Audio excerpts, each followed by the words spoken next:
Hello students, good morning to all of you. This is Abhishek Agnihotri, your maths teacher from Springdale College, PU. I welcome you in Maths Planet. Today we are going to solve exercise 4.3 from S-Chand publication of class 9. Okay, first question is on board. You can see here, Anuj and Amit are two students of class 9 from DPS Dwarka. It was the extra information given to your question. I have removed from here. These are two students of class 9. They together contributed ₹1000 towards PM Relief Fund. Prime ministers relief fund में इन दोनों ने क्या किया, साथ में मिलकर 1000 rupees contribute किए. Write a linear equation for the given data. Okay, how will you write it? That we are going to discuss in this question. सबसे पहले आपको प्रॉब्लम जो है वो प्रैक्टिकली समझनी पड़ेगी. There are two friend, Amit and Anuj. Okay, तो suppose आप लोगों में से ही कोई दो फ्रेंड है. अगर 1000 रुपीज टोटल में कंट्रीब्यूट करना है, देन अगर वन पर्सन 100 रुपीज सबमिट करता है, देन सेकंड को कितना करना पड़ेगा? जो भी remaining part of the amount. Okay, remaining part of the amount will be submitted by the second person. So we can let Anuj contributes, let contribution of Amit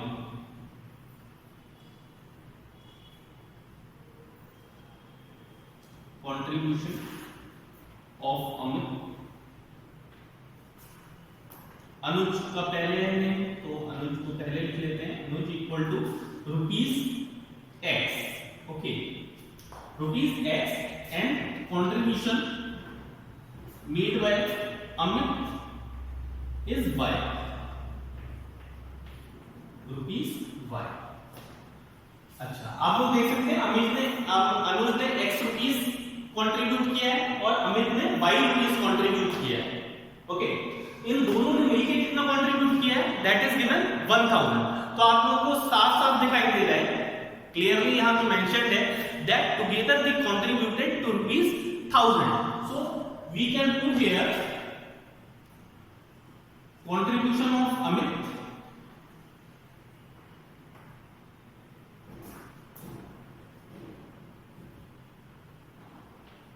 plus contribution of Anuj.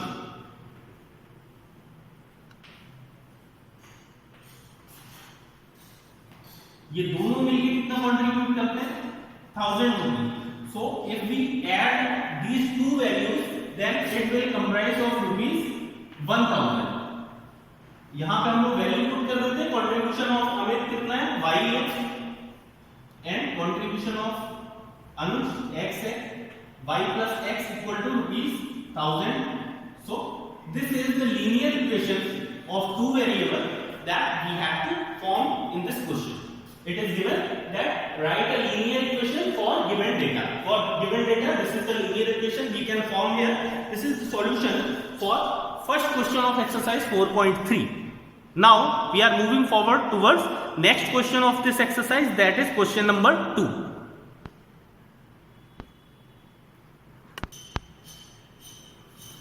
Now taking second question, you can see on the board, Rampal sold wheat and paddy in two fields of total area 5000 meter square. There is a person Rampal नाम का एक व्यक्ति है जिसने अपने एक field में paddy show की है एंड दूसरे फील्ड में व्हीट शो किया है, and the total area of that field, these two fields is 5000 square meter. It is given in the question. Now what you have to do, write a linear equation for this data and also draw the graph for the same. Okay, so whenever the question is given in the form, there are two parts of any composition. Okay, कोई भी combined value दे रखी है और उसके two parts में break कर रखा है उसे, then what will you do?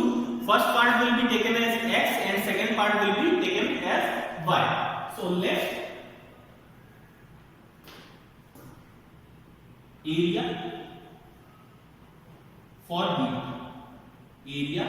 wheat is x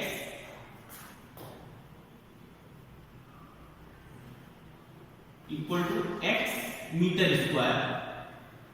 Similarly, area for paddy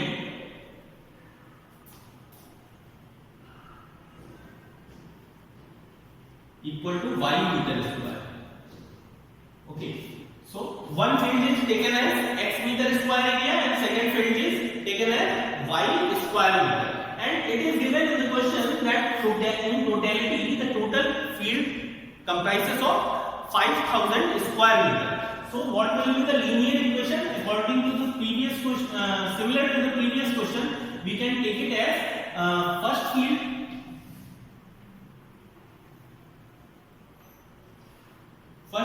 area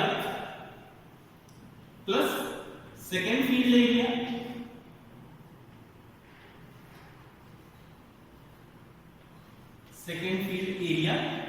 total कितना रहेगा 5000 स्क्वायर मीटर. ओके 5000 हम लोग यहाँ पे वैल्यू पुट कर देंगे. फर्स्ट फील्ड का एरिया कितना है x and plus second field का एरिया y. फर्स्ट फील्ड का एरिया x, second field का y, then x plus y will comprise of 5000 square meter. So this is the linear equation we can take it. Okay. Okay, now this is the linear equation. Half of the question have been done already. Okay. Now second part of this question is draw the graph of the same. So now we are moving forward for drawing graph of this given linear equation. So what we will do is इसे remove कर देते हैं.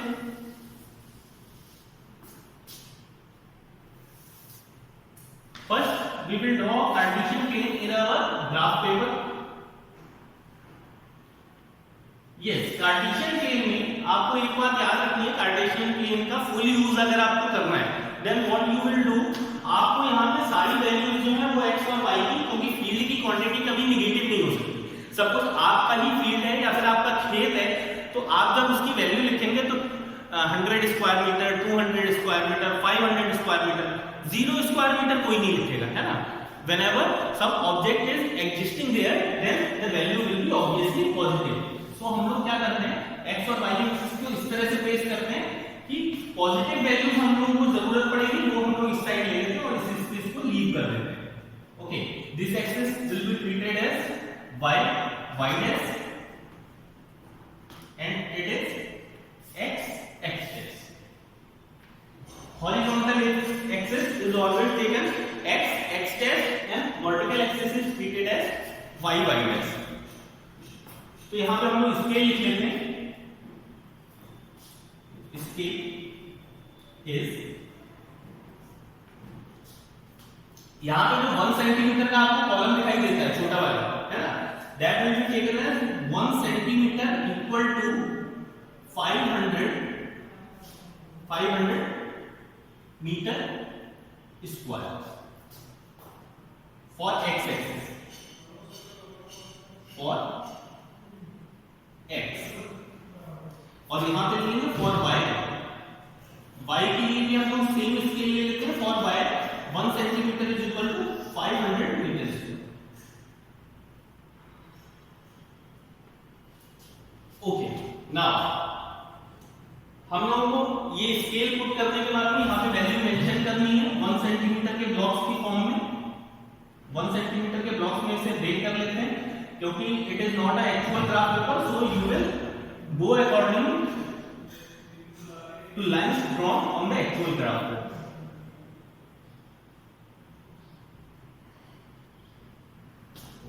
Here is value 500, 1000, 1500, 2000, 2500, 3000, 3500,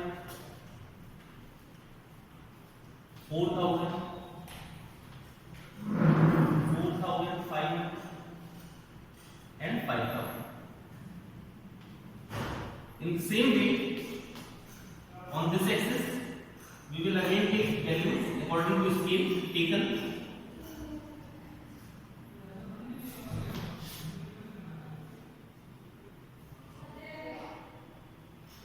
here 500, 1000, 1500, 2000, 2500. This value is 3000.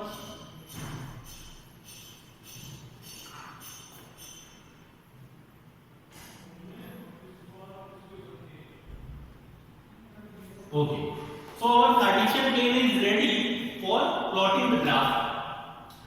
अब जब भी हम लोग को सिंगल वेरिएबल्स दिए हुए होते हैं, there is not any difficulty and we do not need to solve for the values. हम लोग ऐसे ही देख के पता लगा सकते हैं कि हमें टोटल वैल्यू चाहिए 5000.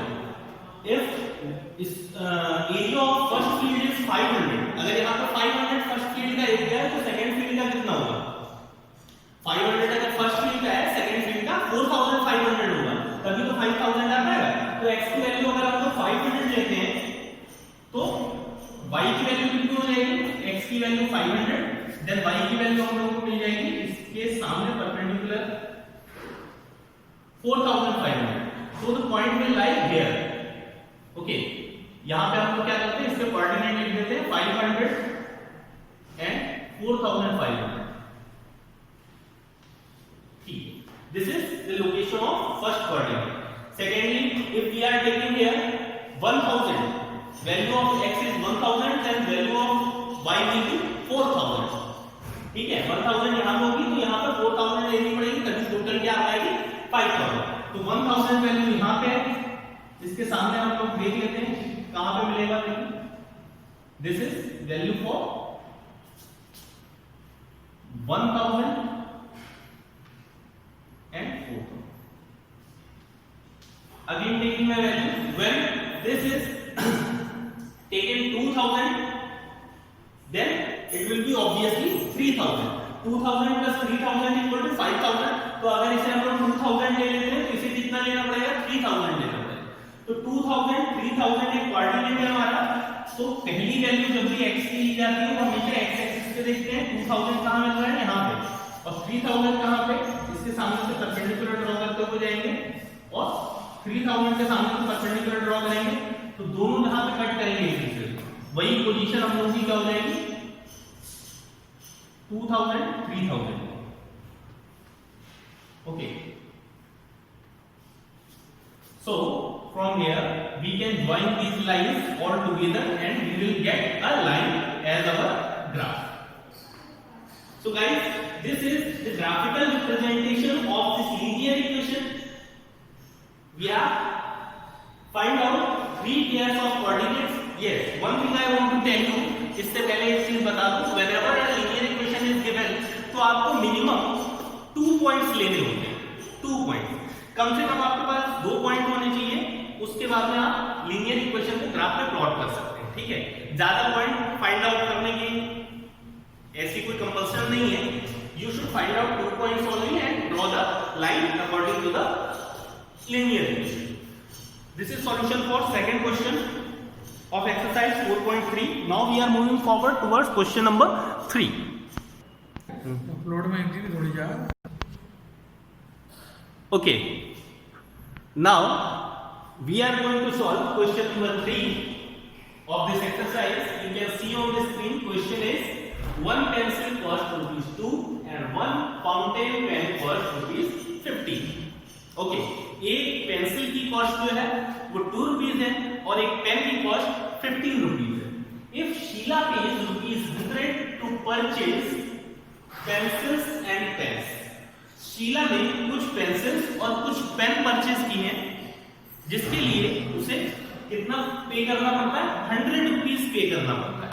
Okay, so this is the information which is given in the question, and what you need to do is write a linear equation and draw the graph of the same. Okay, linear equation कैसे form करते हैं देखते हैं. जो भी information दी है सबसे पहले तो उसे नोट कर लेते हैं. Cost of one pencil, cost of one pencil equal to ₹2.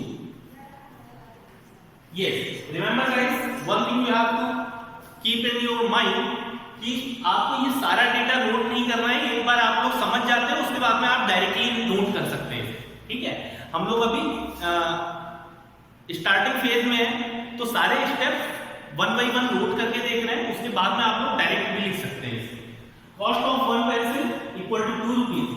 Suppose number of pencils purchased, number of pencils purchased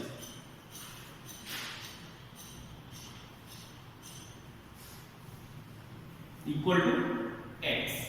हम लोगों ने मान लिया कि शीला ने कितनी पेंसिल्स परचेज की थी, x पेंसिल्स परचेज की थी। तो आप लोग कॉमन सेंस लगा के खुद ही ये डिसाइड कीजिए माइंड में कि अगर आप x पेंसिल्स परचेज करते हैं और एक पेंसिल की कॉस्ट जो है वो 2 रुपीज है, तो टोटल आपको कितना पे करना पड़ेगा, 2 × x। अगर आप 10 पेंसिल्स परचेज करते हैं तो 2 × 10 20 रुपीज। अगर 30 पेंसिल्स परचेज करते हैं तो 30 × 2 इक्वल टू 60। तो इसी तरह से अगर आप x पेंसिल्स परचेज करते हैं then total cost for pencils will be total cost for pencils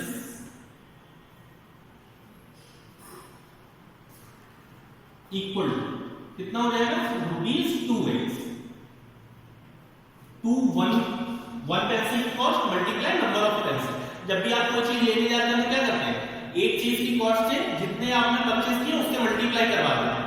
तो n नंबर ऑफ पेंसिल्स आपने परचेज किए x, ठीक है, और 2 रुपीज कॉस्ट थी, तो टोटल कॉस्ट आपने पेंसिल के लिए कितनी दी है, 2x होगी। Similar we will write these information for pen also। cost of 1 pen, cost of 1 pen equal to ₹15 दे रखी है ना।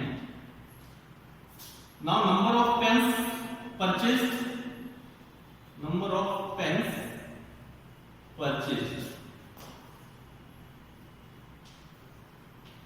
शीला ने कितने पेन परचेज किए हैं ये हमें नहीं पता है, और ये भी नहीं दे रखा है कि जितने पेन परचेज किए हैं उतनी ही पेंसिल्स परचेज की। The number is same, it is not given in the question, so we will take a different variable here. Number of pens purchased by Sheela equal to y, then total cost for pen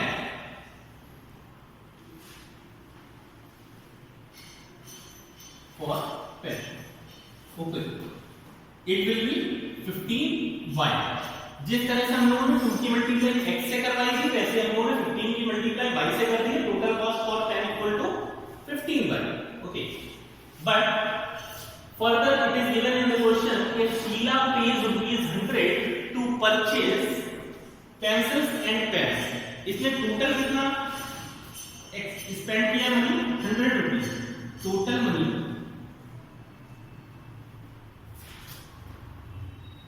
total cost total cost is equal to 100 rupees. Total cost में हम लोगों को पता है कि pen के लिए जो टोटल पैसे दिए हैं वो और पेंसिल के लिए जो टोटल रुपीज दिए हैं वो, उन दोनों को अगर ऐड कर दें तो 100 रुपीज आ जाएंगे। तो पेंसिल के लिए था 2x रुपीज प्लस पेन के लिए आपका आ गया है 15y। इन दोनों ने मिलकर कितने स्पेंड किए, 100 rupees. So guys, this is linear equation for the given information that you were supposed to form. यही linear equation आपको find out करनी थी। Now, second aim of this question is draw the graph for this data। Graph कैसे draw करते हैं? Graph draw करने के लिए आपको पता होना चाहिए, सबसे पहले हमारे पास कुछ कोऑर्डिनेट्स होने चाहिए जिसे हम लोग ग्राफ पेपर पे प्लॉट कर पाए। ओके, सो ग्राफ पेपर पे प्लॉट करने के लिए हम लोगों को इस इक्वेशन को प्रोसेस करना पड़ेगा। First equation is given as 2x + 15y, 15y equal to 100, it is given. Okay, अब इसे y की इक्वेशन में कन्वर्ट कर लेंगे हम लोग, x की इक्वेशन में कन्वर्ट कर लेते हैं। 2x equal to 100 minus 15y, x की वैल्यू यहां से कितनी आ जाएगी, 100 minus 15y upon this is equation of x in terms of y। इसमें क्या करना होगा, हम लोग y की वैल्यू लेट करते जाएंगे और x की वैल्यू फाइंड आउट करते रहेंगे। ठीक है, y की जो भी वैल्यू हम लोग लेट करेंगे उसके लिए x की एक डिफरेंट वैल्यू फाइंड आउट होगी, उससे हम लोग को डिफरेंट टाइप्स के कोऑर्डिनेट मिल जाएंगे। और ये हम लोग पहले भी डिस्कस कर चुके हैं कि किसी भी लीनियर इक्वेशन को ग्राफ पे प्लॉट करने के लिए मिनिमम 2 कोऑर्डिनेट्स की नीड होती है हम लोग। तो हम लोग सिर्फ 2 कोऑर्डिनेट्स फाइंड आउट करेंगे और बाकी के हम लोग को अपने आप मिलेंगे। जब 2 कोऑर्डिनेट्स फाइंड आउट करने होते हैं तो हम लोग एक काम करते हैं, इस तरह से एक बॉक्स ड्रॉ करते हैं। एक बॉक्स में x की वैल्यू, दूसरे बॉक्स में y की वैल्यू। पहली बार में हम लोग क्या करते हैं, y की वैल्यू को 0 लेट कर लेते हैं। ओके, y की वैल्यू कितनी लेट कर लेंगे, 0। तो जब y के प्लेस पे 0 आ जाएगा तो 15 0, ये तो 0 हो जाएगा। ओके, बचा क्या हम होगा 100/2। तो 100/2 क्या होता है, 50 होता है। तो x की वैल्यू कितनी आ गई, 50।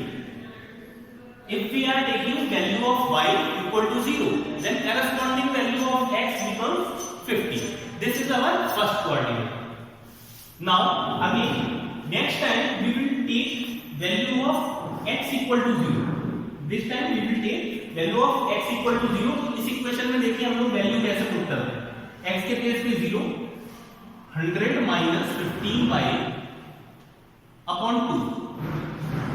यही तो हो गया, x के प्लेस पे 0 रख दिया और 2 जब इस साइड आएगा तो 0 के साथ मल्टीप्लाई करेगा और वो भी क्या बन जाएगा, 0 बन जाएगा। 2 भी 0 बन जाएगा। अब हम लोग क्या करेंगे, 15y को इस साइड लेके आएंगे तो प्लस का 15y हो जाएगा। 15y equal to 100, 15y equal to 100 और y इक्वल टू हो जाएगा 100/15, 100/15। 5 3 का 15 and 5 2 का 10, 0। 3 1 का 3 6 का 0.66। ओके, तो y की वैल्यू यहां से हम लोगों को मिली है 6.66। Okay, now we have all 2 coordinates of this question. लेकिन एक चीज हम लोगों को याद रखनी है कि हम लोग ज्यादातर वो वैल्यू लेने की कोशिश करते हैं जिनमें हम लोग को पॉइंट ना मिले। ठीक है, तो पॉइंट ना मिले ऐसी वैल्यू को लेने के लिए हम लोग एक और कोऑर्डिनेट फाइंड आउट करते हैं। ठीक है, कैसे करेंगे, यहां पे y की वैल्यू हम लोग कुछ इस तरह की लेंगे जो 2 से डिवाइड हो जाती है। तो हमें यहाँ पे एक नंबर लेना पड़ेगा जो 2 से डिवाइड किया, तो यहाँ पे y की वैल्यू हम लोग लेंगे 2। ओके, 2 ले लेते हैं y की वैल्यू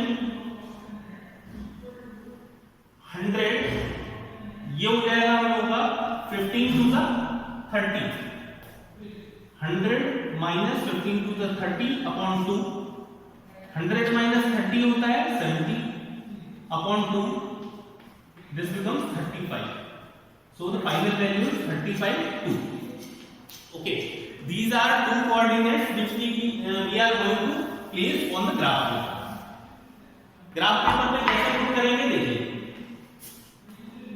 क्योंकि सारी वैल्यू पॉजिटिव है तो हम लोग को ग्राफ पेपर के फर्स्ट क्वाड्रेंट की नीड होगी। सिर्फ फर्स्ट क्वाड्रेंट होता है ये वाला। ठीक है, कार्टेशियन प्लेन में अप साइड राइट, ये होता है हम लोगों का फर्स्ट क्वाड्रेंट। फर्स्ट क्वाड्रेंट में सारी पॉजिटिव वैल्यूज आती हैं, x की भी y की भी। वैल्यूज आप देख सकते हैं 0 15 2 एंड 35। तो on y axis we will take 1 2 3 4 5। On x axis we will take in the slot of 5 5 10 15 35। 5 10 15 20 25 30 35 40 45 and here 50। अब हम लोगों को इन कोऑर्डिनेट्स को ग्राफ पे प्लॉट करना है तो 50 0 50 और 0 को कैसे प्लॉट करेंगे, 50 right side on x axis and 0 मतलब ना अप ना डाउन। यहाँ पे ये आपका पॉइंट मिल जाएगा। Whenever y coordinate is 0, then point will always lie on the x axis.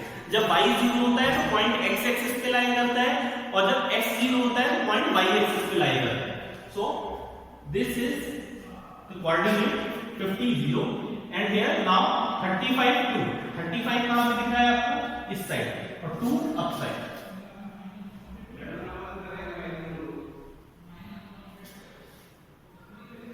इस तरह से उन दोनों पॉइंट्स को ज्वाइन करते हुए हम लोग लाइन ड्रॉ कर देंगे। This is the graphical representation of given linear equation. You can see here,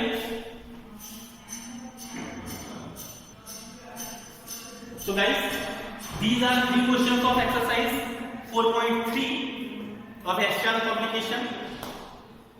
I hope you are clear with the method of framing a linear equation for given data and how to plot it in a graph. Okay, in next video we will do some more questions based on the same concept, and you have to do question number 4 and 5 as your homework. And if you find any type of difficulty in doing these questions, then you can put it in comment box. Okay, till then, take care. Thank you.